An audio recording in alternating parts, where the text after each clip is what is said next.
Welcome back to Viewpoint. I'm Jim Zogby. Yesterday, 6 Republican presidential candidates spoke at a forum in Washington hosted by the Republican Jewish Coalition. They criticized President Obama's Middle East policy and almost everything else, including his record on Israel and Iran. For an analysis of the proceeding, I want to welcome M.J. Rosenberg, Senior Fellow at Media Matters Action Network, where he focuses on foreign policy and Middle East affairs. For 11 years, he was Director of Policy Analysis at the Israel Policy Forum, is a 15-year veteran of Capitol Hill. That's right. Thanks for joining us. Sure, Jim. I want to start actually with an article that Ben Smith wrote in Politico on the anti-Israel bias of liberal think tanks. You were talked about a bit, as were the folks over at the Center for American Progress. They rather prominently. Was this a one-off piece that, you know, just a one-shot deal for Ben Smith, or is there a campaign brewing on this issue? Yeah, we learned today, the story came out tomorrow, but we learned today that AIPAC, the American Israel Public Affairs Committee, which is the, quote, pro-Israel lobby. A former employer of yours. A former employer of I don't even like to say it, you know, but yeah, I did work for them a long time ago before I got smart. They were behind, they're behind this effort to try to get people they consider pro-Palestinian or anti-Israel, whatever they call us, out of these two think tanks. The whole article was quotes things that we've said that indicate that we are strong disagreement with Bibi Netanyahu and his like, but the word from AIPAC is that makes us anti-Israel. Mm-hmm. In fact, in yesterday's Washington Post, Jennifer Rubin referred to me as anti-Semitic. Well, I'm Jewish. Mm. I mean, you know how in the old days Arabs used to say, I can't be anti-Semitic, I'm a Semite. Well, now they're calling Jews who disagree with Israel anti-Semitic. So the article is part of a campaign. So it's not a one-off deal. No, it might have to do with the presidential election, too. They're trying to drive down the Jewish vote from Obama. Let's talk a little about this, because yesterday the 6 candidates went. Ron Paul wasn't invited. And Herman Cain's out, so that pretty much left the field to the 6 of them. But articles were written about the fact that this was luring Jewish votes for Republicans. I wondered whether or not it was that, or whether it was using Jews to get the Christian right. Where's the message there? You write a lot about American Jews and their inclination, politically speaking.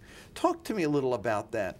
Was the message, the economic and social message of these guys, does it resonate with American Jews? Well, you know, the American Jewish community voted 78% for Obama, which was higher than any other group except for African Americans in the last election. I don't think they have a serious chance of getting Jewish votes. Though I think this may have been more about getting money from wealthy Jews who might be more conservative if they're multimillionaires. But I do think it's interesting the way you describe it. Republicans do this interesting thing. I notice they do this with African Americans as well. They'll have a Republican convention and they'll feature as many African Americans as they can. They love to show African American kids and that kind of thing. They're not going after the African American vote. What they're trying to do is to show white people that, hey, look, we're not racist. But they don't really want. They're not middle-class suburban folks in Bloomington Hills. Exactly. Right. Yeah, and it's here too. Here, they're not going after the Jewish vote. They're not going to get the Jewish vote, but they want to get these Christian Zionists to support them. But it's kind of silly, because just like they won't get the Jews, they will get the Christian right, regardless of what they do or say. So it was a pretty disgraceful performance. I want, let's take a look at the performance. I got some clips. I want to put a couple up. First, let's take a look at Rick Perry, who had a speech he read and therefore did well with. Let's take a look at what Rick Perry said. Today, 6 million Jews live in Israel, the largest population of Jews in the world. whether you're old enough to remember the 1940s or not, you know the significance of that number. When we speak of the unspeakable, it is often said, never forget. In making this vow of never forget, we honor those who suffered the most inhumane treatment, those like us who were made in the image of God. And in making this vow, we recognize that peace and freedom are fragile enterprises that can only be preserved with determined vigilance. It is in the spirit of those words, never again, that we must do everything in our power to make the world safe for freedom and democracy. Wow. That's an emotional appeal if I ever heard one. But it was part of an effort, I think, that was rather ongoing with all of them. There were themes like appeasement. There were themes like he's anti-Israel more than I. And then there were appeals to fear about Israel being exterminated, about Jews having died, harkening back to World War II themes, etc. How does that play? Well, you know, with that crowd, it might play well. With me, it seems awfully offensive to first say, well, there are 6 million American Jews. And that reminds me of the 6 million Jews who died in the Holocaust. Yeah. You know, all Jews think about the Holocaust and what happened then, but these elections are about now and about the fact we live in the United States. People like Rick Perry treat Jews as if we're only Jews and not Americans. So, I mean, unless there was a whole part of his speech where he went into economics and the other issues that affect us all, but when they speak before a Jewish audience, they think that the only thing we want to hear about is Israel. But according to the American Jewish Committee poll that was done right before the 2008 election, the percentage of Jews who vote on the basis of Israel is 3%. 97% vote on American issues. I think they were all in that room yesterday. They were in that room yesterday. We're going to go to Michelle Bachmann next. Well, let's just listen to her. My administration will recognize that Israel is the historic homeland of the Jewish people, a vibrant democracy, and America's staunch ally. And my administration will fully recognize Jerusalem as Israel's undivided capital, and we will be the first administration, as I said, to finally implement a law passed by Congress requiring states to move their department of the U.S. Embassy to Jerusalem. And my administration will also recognize Israel's 1980 annexation of the Golan Heights and any settlements which Israel, as a sovereign state, chooses to annex. Simply put, my administration will accord Israel the respect to which sovereign democratic nations are entitled. We can never forget a madman. Hitler once famously said in justification of his order to murder millions of Jews, quote, "Who, after all, speaks today of the annihilation of the Armenians?" Ahmadinejad is counting on the same collective memory loss today as he marches toward a second Holocaust.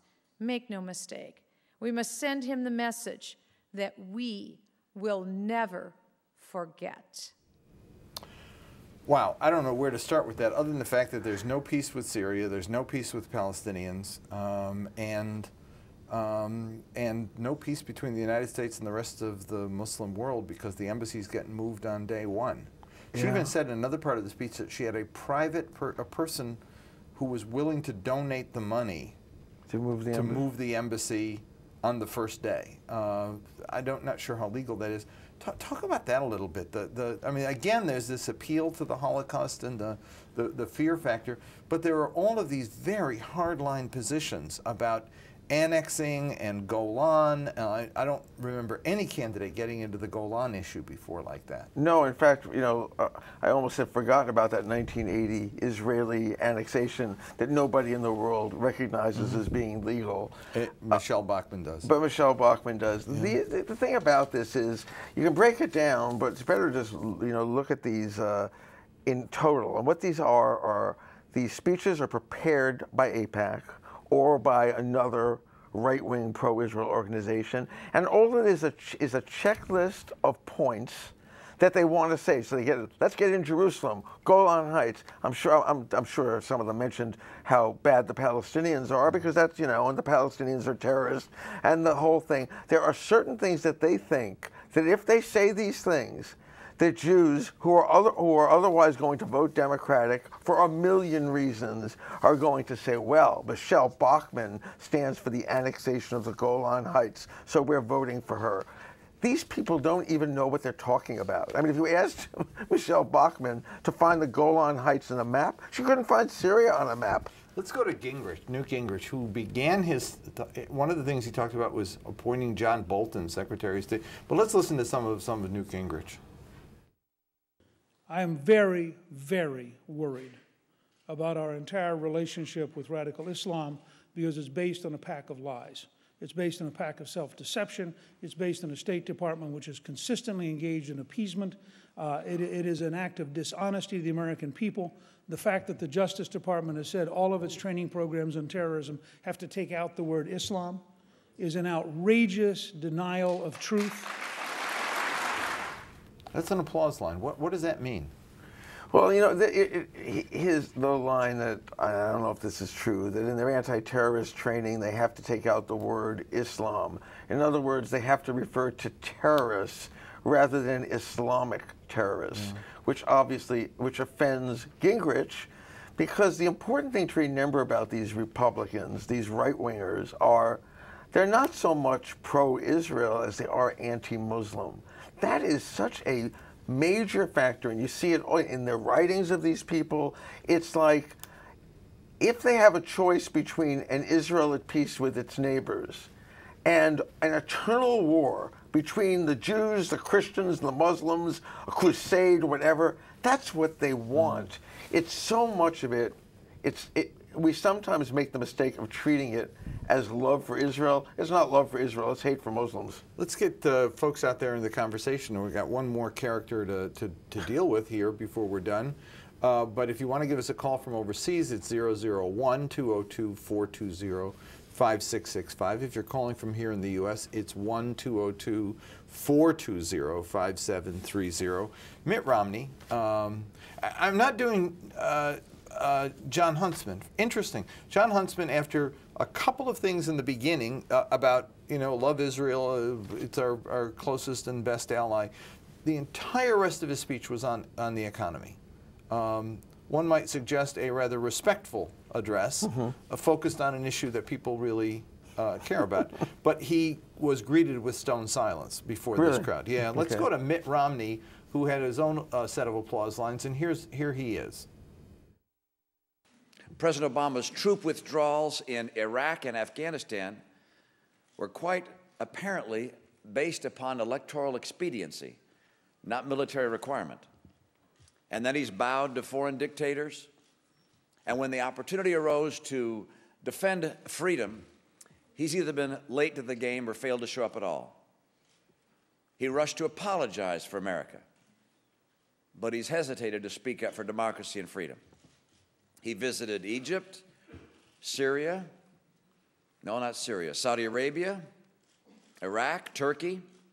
He even offered to meet with Mahmoud Ahmadinejad. Yet in 3 years in office, he hasn't found the time or interest to visit Israel, our ally, our friend, a sole Middle East nation that fully shares our values, the nation, in President Truman's words, that's an embodiment of our great ideals of this civilization. Wow. Appeasement, he's an appeaser. And a distinct hawkish line reflected by all of these candidates. Someone writing about it said this is the first 4 years of George W. Bush. It's the neocon crowd back again. Oh yeah, they are.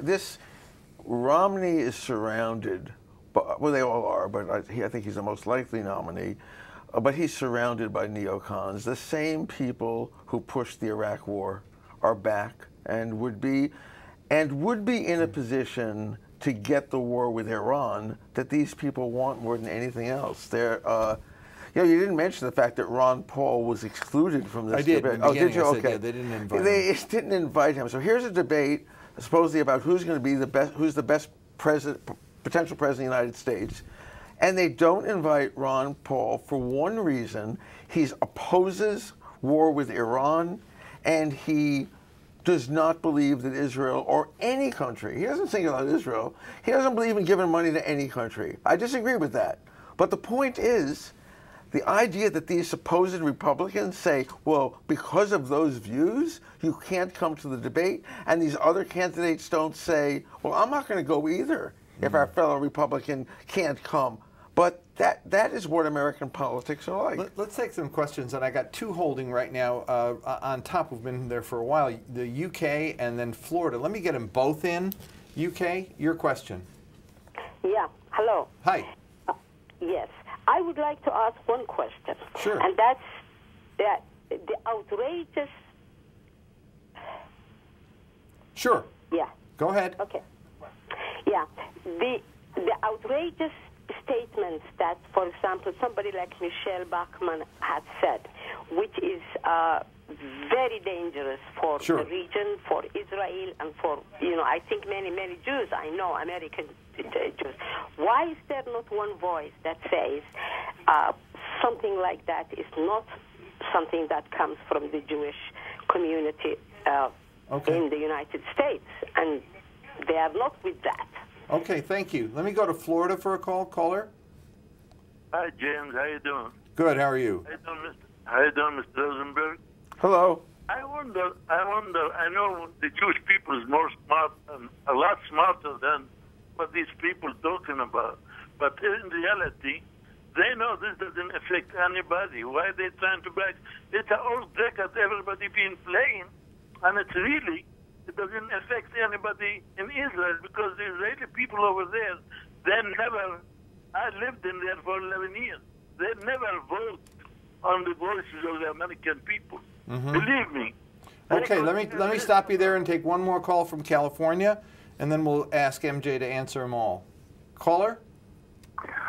Yes, I would like you to discuss not only the hatred of Muslims, but the fact that oil is in Muslim territories. And so these same people not only hate Muslims, but are also, they also want control of oil, and they also want to make war.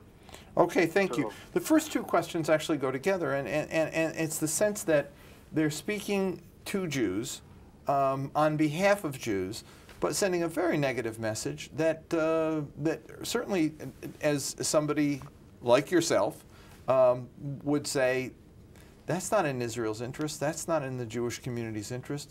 Are there voices other than yours who come out and say, this is wacky? This stuff there are, and there's the polls show that most Jews don't agree with this hardline position. But in the United States, small groups can dominate the system by using campaign contributions, right?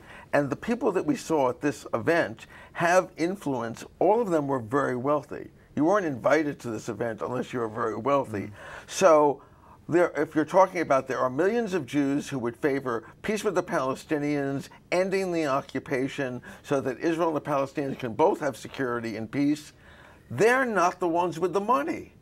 And it's not surprising that the moneyed people are very conservative, and they also tend to be more religious, and they're more attached to these hardline positions. But they're not representative of Jews at large at all. Listen, thank you so much for joining us, MJ Rosenberg. Thank you. If you don't follow MJ on Media Matters, you should. It's a commentary that, as I wrote to him last week, keeps me sane sometimes. Thanks a lot. Take a look at MJ Rosenberg on MediaMatters.org. It's up on the website. Next, we'll take a look at developments in Pakistan with Maid Yusuf, and we'll be right back.